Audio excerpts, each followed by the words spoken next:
Hello and good morning, everyone. I am Dan Scott, and this is Theory into Practice. And today I am actually very happy to be joined by someone who is influencing emergency management at high levels, especially as it relates to leadership. Eric McNulty is a professor. He works at MIT. He also works at Harvard. He's also the Associate Director and Program Faculty at the National Preparedness Leadership Initiative, which is housed at Harvard. He's the author of the book, the Emergency Management Leadership book on Your It. And today I get to talk to him, ask some questions about the programs that he's bringing and to the emergency management leadership community, but also the book and how it can be applied in learning to apply leadership at higher levels in emergency management. In general, emergency management leadership is one of those areas that we have to lead from the middle. And Eric is his expertise is going to bring us some great insight. So good morning, Eric, and thank you so much for joining me today. Dan, thanks so much for having me. I'm looking forward to the conversation. And I got to just, ultimately appreciate and give you a little bit of praise for the work that you do. I mean, me and you've had a couple conversations. We've met for dinner, and the stuff that you're doing and the influence you're having on the emergency management profession in general is amazing. I just want to thank you for that. And let you share some of those insights and those thoughts with the emergency management and leadership community. Well, thank you, Dan. It's my pleasure. It really is. I mean, I always say at the end of every one of our executive education programs, if what my colleagues and I do helps the people in emergency management do their job just a little bit better, then we've made an amazing difference in people's lives. So we're not out there actually doing the frontline work, but if we can help equip people to do what they do better, that's what it's all about for us. And so it is that real world impact. And I love everybody I meet in this profession. It's really terrific. And so the work we focus on at the NPLI, the National Preparedness Leadership Initiative at Harvard, is on leadership. And this came out shortly after 9/11, when Joe Henderson, who was then at the CDC, but is now one of our faculty colleagues, said that bad leadership is a public health risk. That is, when people don't lead well in crises, people can die, people get injured. I mean, so it's an area to address, and it was not being addressed well. And we're just about to hit our 20th anniversary next year. So for those 2 decades, we've been doing our best to bring together field research. We go out and deploy with people during incidents to try and learn what works and what doesn't. Make sure that's rigorously captured and then put against the scholarship that's out there and that we do ourselves, and bring that into a curriculum that we teach in our residential programs. We've got an online program as well. And then in the book, Your It, Crisis Change and How to Lead When It Matters Most, captured to the first 15 years or so of those stories, as well as the key practices and skills. And as I think about what we try and do, I mean, the first thing is to get people to think a little bit differently. It's all about the mindset, about taking that broad, meta leadership. We talk about meta, that prefix is about taking a broad view of what's happening, not looking at just what's right in front of you, but who are all the stakeholders? What are their interests? What are their motivations? How can you bring them together?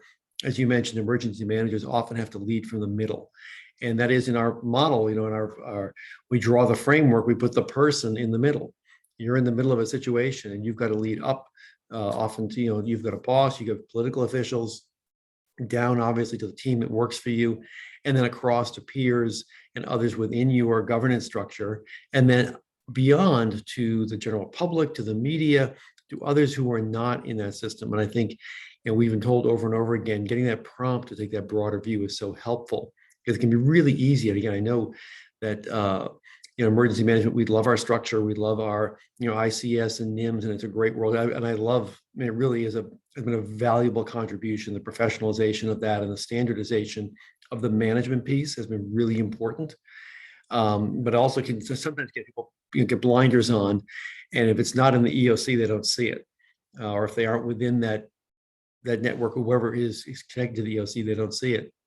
And that's really limiting when you're trying to get things done, particularly in a large, complex incident. So, again, what we've tried to do is distill as much as we could. We're just having a faculty call this morning, trying to sort of boil what we do down to a few words.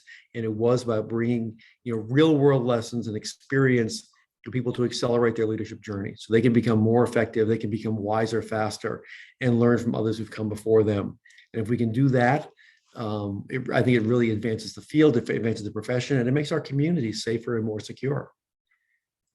Absolutely. And and one of the areas where I'm really trying to get across to people and really, build people up is in their mind, changing that mindset of professional development as an individual, which then will turn around and help the field and the profession and whatever, and serve the organization in which they may sit, whether that's a jurisdiction or a private industry. But one of the things that I'm finding, especially in emergency management or even first response in general, with what they consider ongoing training and what professional considers ongoing training are completely different. And that relates to leadership, or what most people would reflect on the soft skills. I don't like that term, soft skills. I mean, I think it's very important. I think they're artistic skills because you got to learn them, you got to apply them, you make them better, you have your own approach. But it's one of those things that I'd like to get your opinion on, and how do we change the mindset of the emergency management professional or practitioner, however they want to refer to themselves, in changing the way we consider professional development, in the way we seek out our training, like going towards a leader. Not a lot of emergency managers will seek out leadership training unless they're in a leadership position. And the goal for me anyway is to get leadership as a secondary nature for emergency management practitioners and professionals, because we are leading in every direction all the time.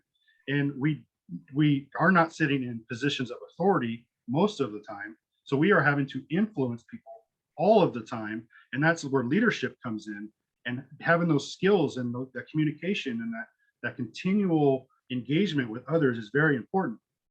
So in your insight and in the time you spent working these programs, what is it that you have seen in the change and maybe even mentality of people who may come in reluctantly and then leave saying this was one of the best things I've ever done, or conversations you may have had with individuals saying, I don't think I need that, versus because it's not where I sit. I'm not in a leadership role, so I don't think I need. Where are you on those type of things? Well, Dan, you raised so many important points in what you just said. And I think so I always differentiate between leadership and leading. The leadership is the noun, it's the thing you study. It's what people a tag they'll put on certain positions.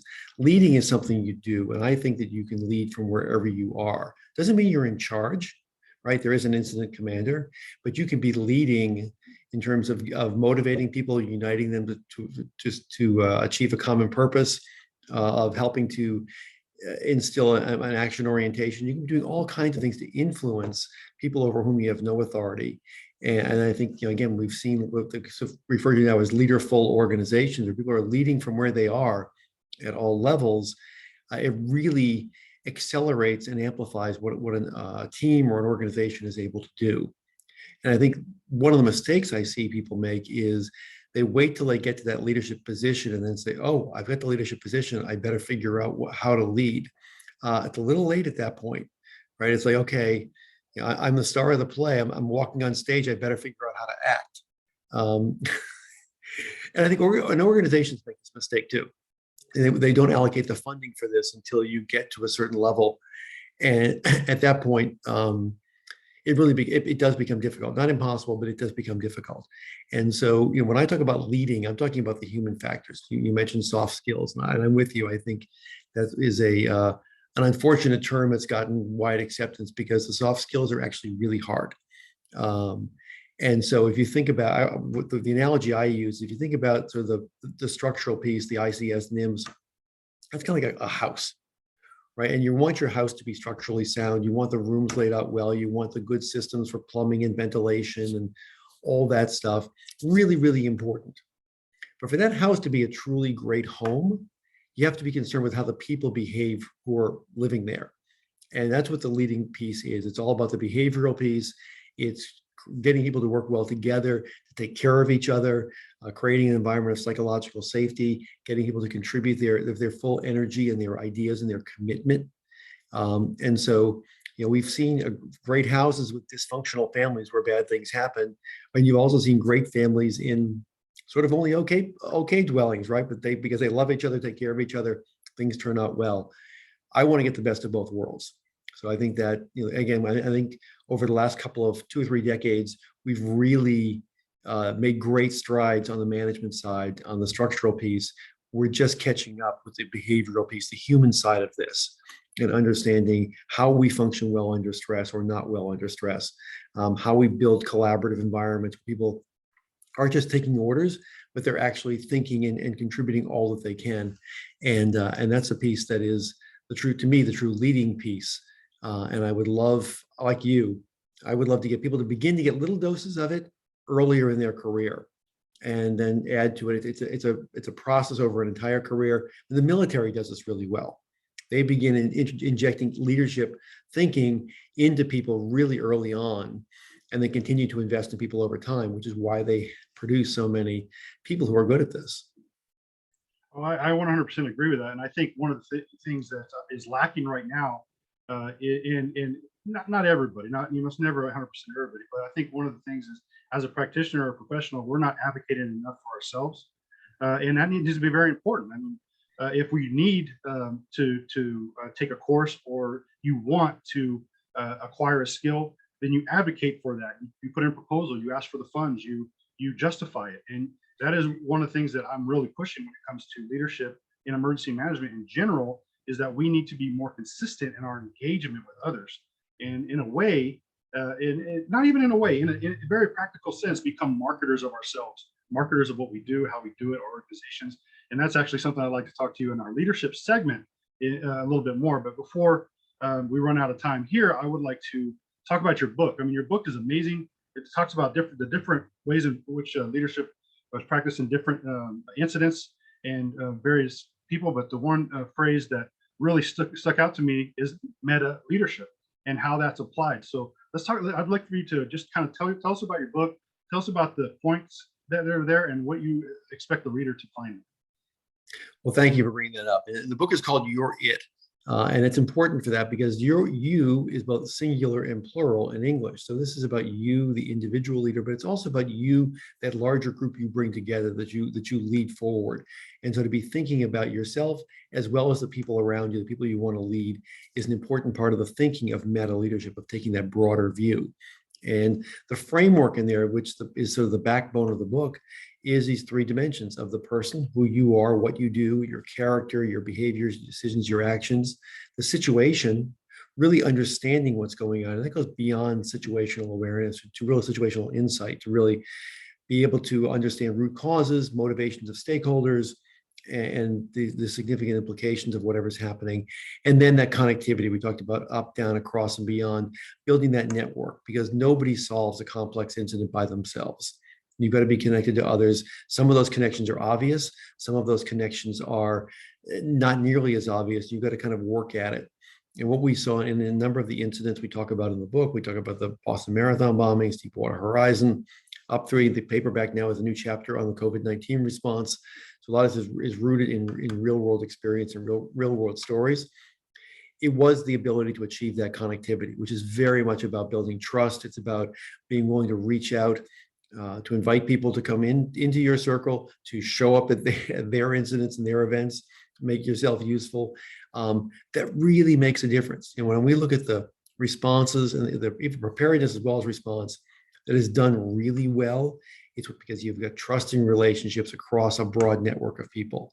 So they are willing and able to step forward and help not in a defensive way or I've got to be here, but it's a, hey, what do you got? What do you need? How can I help? And so the stories, again, the book is sort of woven together with stories from actual incidents, as well as some really practical tools and techniques and triggers for thinking. So, one of those is what we call the cone and the cube, which is, if you think of a cube with two holes in the side and inside is a cone. Well, if you look through that circle at the top, we cut the peephole at the top, you're going to see a circle. If you look through the peephole on the side, you're going to see a triangle. So you think, okay, that's a stupid little thing. What does that matter? It's like, this is not woodworking class. But actually, when you look at it, and you'll see the illustration in the book, who's right in that picture? Person looking through the top or the person looking through the side? Well, they're both actually right, because what they see is what they see. But they're both actually wrong because they don't see the full picture. And so the beauty of that prompt, and then we've heard many students come back and tell us that was a very useful analogy for them to both know and to use, is to realize you've got to integrate different perspectives to really understand what's going on. And you have to realize that people need to be validated in what they see. yes, Dan, your perspective, that's what you see. That's what you see. And here's what I see. We're both right, and we're only right together, and we're truly right when we actually can combine what we see to say, hey, you're seeing things that I'm not, I'm seeing things that you're not. The ability to bring those together really helps you lead effectively in a complex situation. Yeah, perspective, is always one of those things, and I actually utilize that. Some of my training that I do is different scenarios in which perspective, and they're looking at it, and it's completely right in the way they're looking at it. But you have to really see the whole picture. You have to move around it, and you have to look at it from different angles and other people's point of view. And I think that's a beautiful analogy for really taking the time without making split decisions, taking the time to really look at it strategically versus straight on, because sometimes looking at it straight on, you're not seeing everything and you can make mistakes. And ultimately, as it relates, as you mentioned earlier, as it relates to us and what we do, the jobs that we do, the profession that we sit in, when it comes to public safety, ultimately, we have the decisions that we make or don't make affect people's lives. They affect their livelihoods. They affect their property. And if we're not taking the time to do our job properly, it affects all these things, and we're doing a disservice to them, doing a disservice to us, doing a disservice to wherever we may sit within the organization. More than that, we are failing because we have a moral obligation to do our job well, because people's lives and property and their livelihoods depend on us to do our jobs well and to know how we're doing our jobs. And that collaboration aspect and that perspective aspect and being strategic about things, we come from a tactical background, and I still feel like we're stuck there so often. And we need to integrate more strategic insight into what it is we do every day. And your book is amazing. So everybody out there, definitely take a look at it. Quick question: is the COVID update available? The COVID update, if you get the paperback, which came out in 2021, it has a ladder on the cover, so that's how you can tell the difference. There's a little bit of ladder climbing out of a fire. Flame, but the paperback edition has a chapter. It covers we spent a lot of time with Pete Gaynor, former head of FEMA, who wound up in charge of this response in many ways. And it was like oh shit, I'm it. Not just you're it, but I didn't really want this, but I've got it. And how he navigated some of the challenges there, as well as lessons from other parts of the beginning of the response, at least. Well, that's great news. I'll reach out and grab that myself. Where can everybody get a hold of you, find you? I know you have a website, but if someone wants to reach out to you or even engage you in some of your services? Sure. So if you want, you can find the program at I'm going to forget our web address now. It's http://npli.sph.harvard.edu. You can get me at emcnulty, EMCNULTY, at hsph.harvard.edu. You can find me on Twitter at RicherEarth, and you can find me on LinkedIn pretty easily as Eric McNulty. Those will all get you connected to us and to me, and we have some really exciting things coming. We're actually redesigning our flagship exec ed program. We're going to announce those details in the next couple of weeks. We now have an online program, which also was good. We talked about getting people involved earlier. It's less expensive than the residential program, significantly less expensive, which is a good thing. And so we've got that coming as well. You'll find all that information on the website. And we would love to have people be in touch with us, tell us stories, ask questions. Always happy to be of service to the profession. Well, that's awesome. Thank you so much for sharing all that. Thank you so much for taking the time to talk with me about your program. We're going to take a quick break, and we're going to come back and talk more about leadership in our leadership segment. And we're going to talk more about meta leadership, how we apply it, and how we build up the practitioner. If you're listening and you like what you're hearing, please share, comment, and I'll talk to you next time. I'm Dan Scott.